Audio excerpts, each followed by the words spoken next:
ایران جوہری اور میزائل صلاحیتوں کا تحفظ کرے گا۔ ایرانی جوہری اور میزائل صلاحیتوں کو اپنا قومی اثاثہ سمجھتے ہیں اور ان کی آبی، زمینی اور فضائی سرحدوں کی طرح حفاظت کی جائے گی۔ یوم خلیج فارس پر پیغام میں ایرانی سپریم لیڈر مجتبی علی خامنہئی کا دو ٹوک پیغام۔ آبی راستوں پر دشمن کی رکاوٹیں کم کرنے کا عزم کرتے ہوئے کہا کہ خلیج اور آبی گزرگاہوں کا تحفظ یقینی بنایا جائے گا۔ خطے میں غیر ملکی عناصر کے لیے کوئی جگہ نہیں۔ آبنائے ہرمز کی نئے نظم سے امن، ترقی اور معاشی فوائد حاصل ہوں گے۔ خلیج اور آبنائے ہرمز میں نئے مرحلے کی تشکیل ہو رہی ہے۔ نئے مرحلے میں خطے کی سیاسی اور سیکیورٹی صورتحال بدل رہی ہے۔ خلیج فارس کا مستقبل امریکہ کی موجودگی کے بغیر روشن ہوگا۔ مجتبی خامنہئی نے مشرق وسطی میں امریکی فوجی موجودگی کو علاقائی عدم تحفظ کا ذمہ دار ٹھہرایا۔ کہا، امریکی فوجی اڈے خود اپنا تحفظ نہیں کر سکتے، ان سے خطے کے ممالک کو حفاظت کی امید نہیں رکھنی چاہیے۔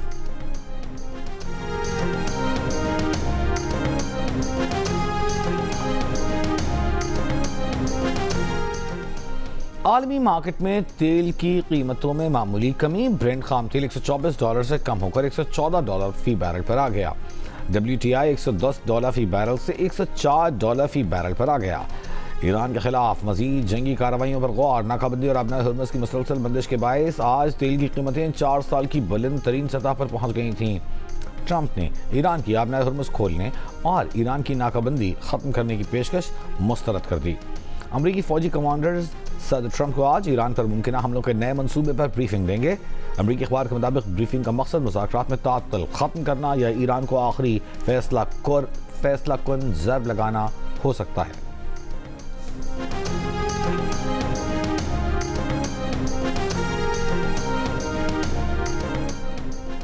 ایرانی پارلیمان کے اسپیکر باقر غالباف نے تیل کی قیمتوں میں اضافے کی ذمہ داری امریکہ پر ڈال دی۔ قیمت $140 تک جانے کی پیشگوئی بھی کر دی۔ کہا، امریکی وزیر خزانہ جیسے لوگوں کے فضول مشورے تیل کو $120 تک لے گئے ہیں۔ تیل کا کوئی کنواں خشک نہیں ہوا، ایسا 30 دن میں بھی نہیں ہوگا۔ امریکی وزیر خزانہ نے دعویٰ کیا تھا کہ ناکہ بندی سے ایران کی تیل ذخیرہ کرنے کی صلاحیت ختم ہو جائے گی۔ ایران کو تیل کی پیداوار روکنا پڑے گی، جس کے دور رس نقصانات ہوں گے۔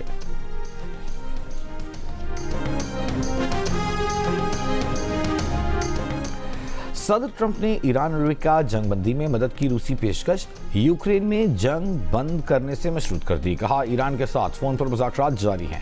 روسی صدر پوتن سے بھی ایران اور یوکرین معاملے پر فون پر بات چیت ہوئی۔ ٹرمپ نے دعویٰ کیا کہ صدر پوتن نے ایران کی جانب سے یورینیم افزودگی پر فکر مندی کا اظہار کیا۔ روسی صدارتی مشیر کے مطابق گفتگو میں صدر پوتن نے خبردار کیا کہ ایران جنگ بندی ناکام ہوئی تو انتہائی سنگین نتائج سامنے آ سکتے ہیں۔ ایران کے خلاف کسی بھی زمینی فوجی کارروائی کو ناقابل قبول اور خطرناک سمجھا جائے گا۔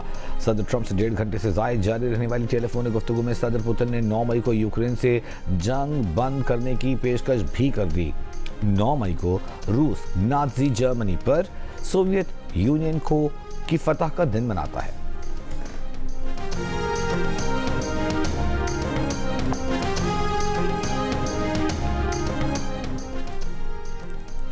وزیر اعظم شہباز شریف نے اپنا گھر اسکیم کا باقاعدہ افتتاح کر دیا۔ اسکیم کی خود نگرانی کرنے کا اعلان۔ بینکوں کو قانون کے مطابق قرض جاری کرنے کی ہدایت۔ غفلت پر وارننگ دی۔ تقریب سے خطاب میں کہا کہ اسکیم کے تحت پہلا ہدف 50,000 گھروں کی تعمیر کے لیے قرض دینا ہے۔ آئندہ 4 برسوں میں اسے 5 لاکھ گھروں تک لے جانے کا ہدف ہے۔ جو بینک اس میں حصہ نہیں ڈالیں گے وہ پھر خیر کی توقع نہ رکھیں۔ اسکیم کا ہر مہینے خود جائزے لیں گے۔ اسکیم کے تحت 10 مرلے کی زمین تک گھر بنایا جا سکے گا۔ 1 کروڑ تک قرض آسان شرائط پر دستیاب ہوگا۔ اسکیم کا اطلاق 4 صوبوں گلگت بلتستان اور آزاد کشمیر میں ہوگا۔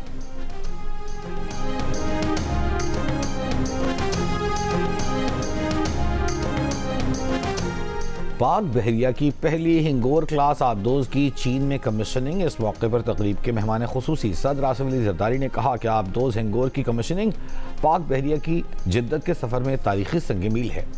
پاکستان اپنی خود مختاری کے دفاع، بحری مفادات کے تحفظ اور اقتصادی راہداریوں کی حفاظت کی مکمل صلاحیت رکھتا ہے۔ نیول چیف ایڈمرل نوید اشرف نے کہا کہ یہ آبدوزیں جارحیت روکنے اور بحیرہ عرب میں سمندری تجارتی گزرگاہوں کی سلامتی یقینی بنانے میں کردار ادا کریں گی۔ اہم بحری راستوں کا تعطل عالمی تجارت اور توانائی کی ترسیل کے لیے بڑا خطرہ ہے۔ وزیر اعظم چیف آف ڈیفنس فورسز کی پوری قوم اور پاک بحریہ کو اس تاریخی سنگ میل کے حصول پر مبارکباد۔ ISPR کے مطابق ہنگور کلاس آب 2 سے جدید ترین ایئر انڈیپینڈنٹ پروپلشن ٹیکنالوجی، سونا سسٹمز، اسٹیلتھ ڈیزائن اور زیر آب طویل آپریشنز کی صلاحیت رکھتی ہیں۔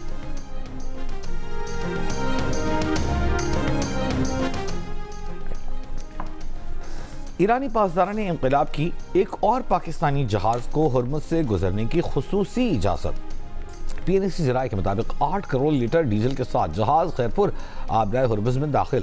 کویتی پورٹ سے ڈیزل لانے والا جہاز کراچی پورٹ پر لنگر انداز ہوگا۔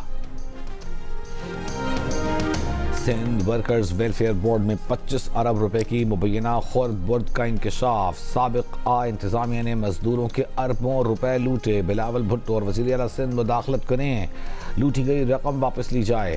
ٹریڈ یونینز اور مزدور رہنماؤں کا پریس کانفرنس میں مطالبہ۔ ٹریڈ یونین رہنماؤں نے الزام لگایا کہ مزدوروں کی انشورنس کے نام پر 8 ارب روپے نجی کمپنیز کو غیر قانونی طور پر جاری کیے گئے۔ مرمت کے نام پر اربوں کے جعلی ٹینڈرز جاری ہوئے۔ ای بائک اسکیم کے لیے 3 ارب اور سلائی مشینوں کے لیے 70 کروڑ کے مشکوک ٹھیکے دیے گئے۔ کلفٹن میں 1 ارب روپے کا غیر ضروری دفتر خریدا گیا جس کا قبضہ اب بھی نہیں ملا۔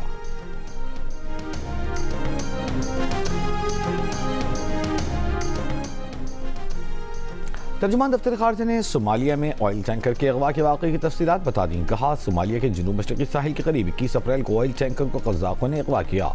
آئل ٹینکر میں پاکستانیوں سمیت 70 افراد سوار ہیں۔ جبوتی میں پاکستانی سفارت خانے نے صومالی حکام سے رابطہ کیا ہے۔ جہاز اس وقت ساحل پر لنگر انداز ہے۔ صومالی وزارت خارجہ نے عملے کی حفاظت یقینی بنانے کی یقین دہانی کرا دی۔ جہاز کے مالک سے رابطے میں اور عملے کی خیریت سے متعلق مثبت اشارے ملے ہیں۔ پاکستانی سفارت خانہ متعلقہ حکام اور بین الاقوامی شراکت داروں سے مسلسل رابطے میں ہے اور صورتحال پر نظر رکھے ہوئے ہے۔ عملے کی سلامتی اور جلد وطن واپسی اولین ترجیح ہے اور اس کے لیے ہر ممکن کوشش کی جا رہی ہے۔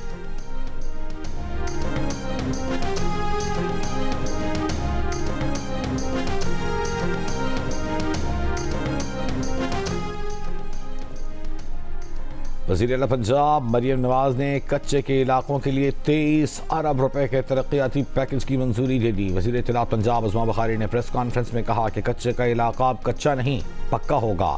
دوبارہ کسی کو ریاست کی رٹ چیلنج کرنے کی اجازت نہیں دی جائے گی۔ اسکولوں کو اپ گریڈ کیا جائے گا۔ 300 طلبہ کو ہونہار اسکالرشپس دیں گے۔ میرٹ پر لیپ ٹاپس دیے جائیں گے۔ ماڈل ویلیج پروگرام میں کچے کے علاقے بھی شامل ہوں گے۔ کچے کے علاقے میں سرکاری زمین کاشت کے لیے دی جائے گی۔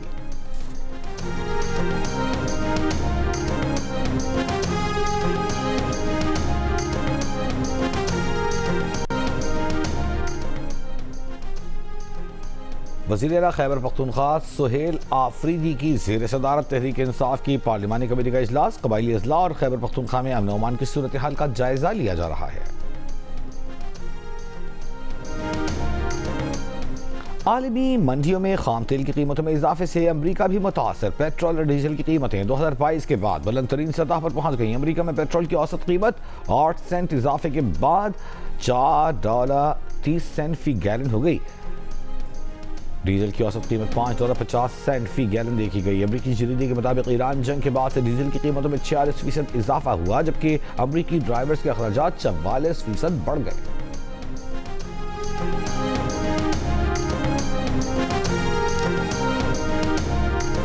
اور HBL PSL 11 کے فائنل میں پشاور زلمی سے کون مقابلہ کرے گا؟ حیدرآباد کنگز مین یا اسلام آباد یونائیٹڈ؟ فیصلہ کل ہوگا۔ دونوں ٹیموں کے درمیان سیمی فائنل کی حیثیت رکھنے والا دوسرا ایلیمنیٹر میچ کل قذافی اسٹیڈیم میں کھیلا جائے گا۔ جیو سپر اور ڈیجیٹل ایپ مائیکو تمام میچز براہ راست نشر کر رہے ہیں۔